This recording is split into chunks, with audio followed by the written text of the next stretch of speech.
34절 바리새인 가말리엘은 우리 예전 성경에는 교법사, 이번 개역개정 성경은 율법교사라고 번역했는데 율법교사보다는 율법학사로 모든 백성에게 존경을 받는 자라.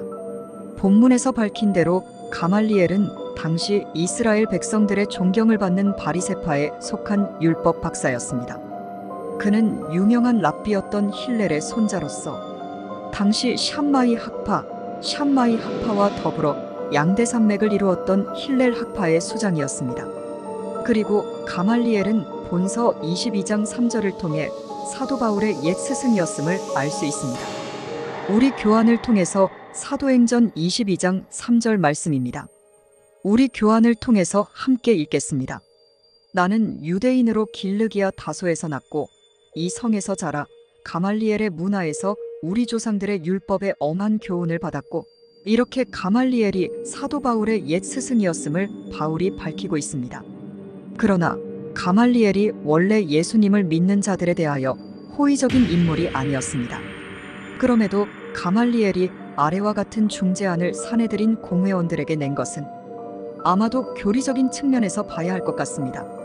당시 유대교는 교리적으로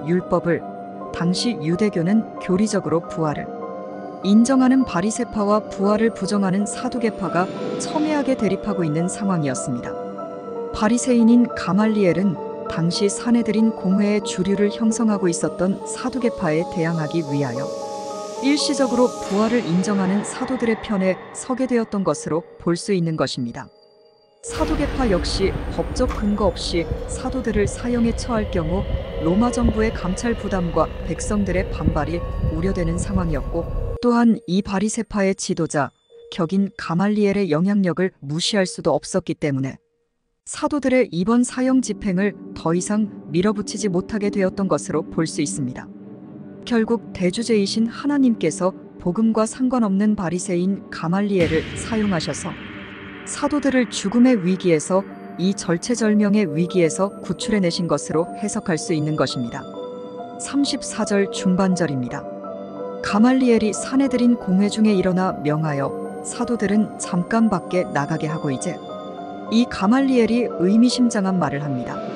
35절 말하되 이스라엘 사람들아, 너희가 이 사람들에게 대하여 어떻게 하려는지 조심하라 강조 표시합니다. 조심하라. 저와 여러분도 뭔가 애매할 때는 조심할 필요가 있습니다. 36절 이전에 드다라는 사람과 일어나 스스로 선전함의 사람이 약 400여 명이나 따르더니 그가 죽임을 당함에 따르던 모든 사람이 흩어져 없어졌고 흩어져 없어지게 됩니다. 37절 그 후 호적할 때에 또 갈릴리의 유다가 일어나 유다라는 사람이 나타나 백성을 꿰어 따르게 하다가 그도 망한즉 따르던 모든 사람이 흩어졌느니라. 오늘날에도 어떤 교회가 세워졌다가 그 교회가 흩어져 사라졌다면 그러한 사건에는 하나님의 메시지와 교훈이 있는 겁니다.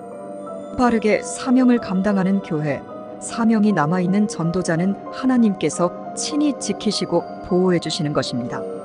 당시 사도들이 자신의 생명을 위해 살지 않고 진리의 말씀을 땅 끝까지 전파하는 이 사명을 위해 사는 자들이었기 때문에 성령님께서 함께해 주신 것이고, 아직 사도들이 감당해야 할 사명이 남아있었기 때문에 하나님께서 순교를 허락하지 아니하시고 친히 그들을 지켜주시고 보호해 주시게 되었던 것입니다. 이렇게 사명이 남아있는 자는 죽지 않습니다.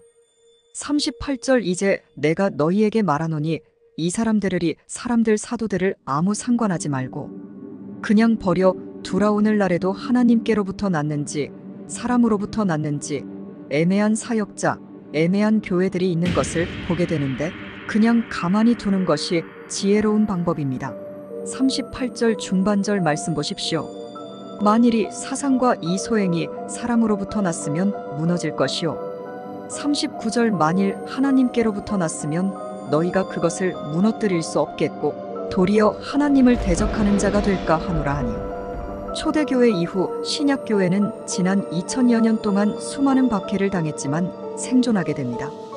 교회는 늘 사탄의 하수인들에 의해 조직적이고 지속적인 박해와 핍박을 받아왔지만 진리의 말씀을 가르치고 진리의 말씀을 전파하는 교회는 결코 무너지지 않았던 것입니다. 그래서 38, 39절이 비록 힐레락파의 수장인 가말리엘의 발언이기는 하지만 그의 발언을 깊이 음미해 볼 필요가 있습니다. 우리 38, 39절 우리 함께 읽겠습니다. 이제 내가 너에게 말하노니 이 사람들을 상관하지 말고 버려두라. 이 사상과 이 소행이 사람으로부터 나왔으며 무너질 것이요 만일 하나님께로부터 나왔으면 너희가 그것을 무너뜨릴 수 없겠고 도리어 하나님을 대적하는 자가 될까 하노라 하니, 이렇게 의미심장한 이야기를 통하여 사내들인 공회원들을 설득하는 가마리엘의 모습을 기술하고 있습니다. 40절 그들이 가마리엘의 이 말을 옳게 여겨 하나님의 오묘한 섭리입니다. 옳게 여겨 사도들을 불러들였도 채찍질은 왜 하는지 모르겠습니다. 채찍질하며 예수의 이름으로 말하는 것을 금하고 놓으니 역시 사탄이 원하는 바입니다. 예수님의 이름으로 말하는 것, 전도하는 것, 가르치는 것을 금하여 놓아주게 됩니다. 역사적 예증과 냉철한 판단력으로 논리정연하게 신중론을 펼친 가말리엘의 연설을 듣고 사내들인 공회원들은 이 가말리엘의 이성적인 권면을 받아들이게 됩니다. 그러나 그들은 사도들을 그냥 놓아주지 않고 채찍질을 가한 후에 놓아주게 됩니다. 40절에서 사도들이 맞은 매는 가벼운 매가 아니라 신명기 25장 3절에 나오는 40의 하나 감한 매였을 것입니다. 아무 상관하지 말고 그들을 그냥 보내주라는 가말리엘의 권면을 그들이 옳게 여기기는 했지만 이미 막이 들린 자들의 마음속에 있는 제어되지 않는 인간적인 분노는 사도들을 그냥 풀어줄 수 없게 만들었던 것입니다. 그리고 이와 더불어 그들은 또다시 사도들에게 예수님의 이름으로 진리의 말씀을 가르치지 말 것을 엄히 금지하고 풀어주게 됩니다. 41절 사도들은 그 예수님의 이름을 위하여, 이 내용이 중요하죠.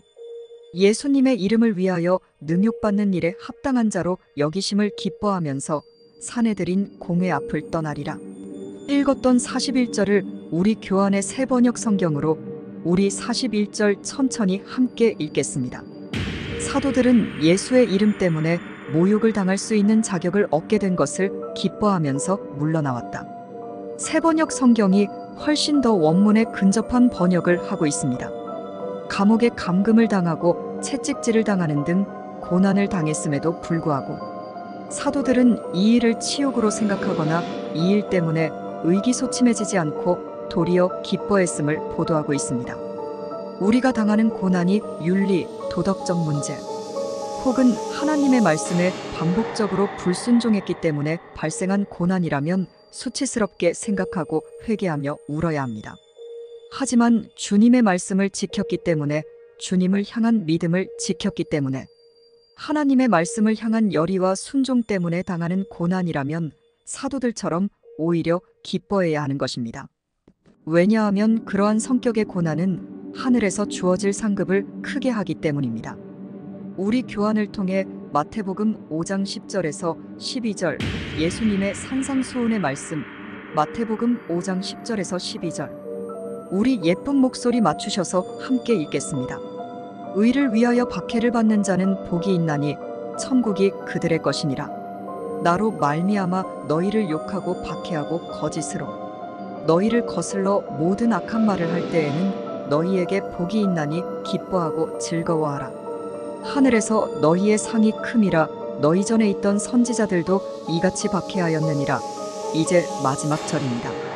42절 그 사도들이 날마다 성전에 있든지 집에 있든지 예수는 그리스도, 예수는 구약 성경에 예언된 너희가 구약에서 배웠던 바로 그 대망하던 메시아라고 가르치기와 전도하기를 그치지 아니하니라. 본문은 사내들인의 핍박과 전도 금지 명령에도 불구하고 사도들의 전도와 사도들의 가르치는 사역은 멈추지 않고 계속해서 실행되었음을 보여주고 있습니다.